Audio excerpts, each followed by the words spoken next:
System पार देंगे। अच्छा hello મિત્રો, આપણે આવી ગયા હતા થરા અને જવાનું હતું ગોમ અને પકડી લીધો થરાદ વાળો હાઈવે અને આ બાજુ ડોશીમાં જતા હતા યાધણા લઈને अच्छा અને હોમે આવતું હતું ટેડગર, પછી આવી ગયા હતા મેડકોલ અને આવી ગયું હતું હદગોમ, પછી આયા વિભા નેહડા, પછી આવી ગયા દેવ દરબાર અને આ છે આપણું રૂડું અને રૂપાળું રાજપુર અને પછી આવી ગયા હતા કંથેરિયા અને આ છે ગોઠડા यही नहीं अभी और सुनिए।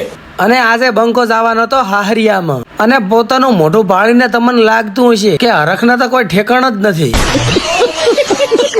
અને પછી આવી જતા આપણે વખા અને જેને જેને વખા પડ્યા હોય કોમેન્ટ કરજો. પછી આપણે પ્રવેશ કરી નાખ્યો તો દિયોદરમાં અને આ છે આપણો થરા દિયોદર વાળો નેશનલ હાઈવે.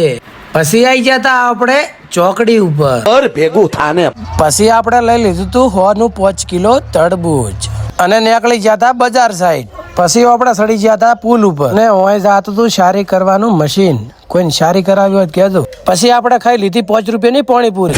પછી આપણે પ્રવેશ કરી નાખ્યો તો ઝાડા ગામમાં અને આ છે ઝાડાનું જૈન દેરાસર. પછી આપણે આવી ગયા હતા કાપા પાલડી, ઓય કાપા ઘણા મળે અને ફાઇનલી આપણે આવી ગયા હતા રોટીલા ગામમાં અને આવી ગયા હતા ઘરે. ના છે આપણે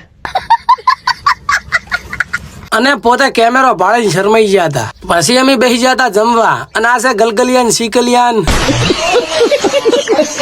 અને પોતે ખાતા હતા ભૂંગળો પાળો ખાલી.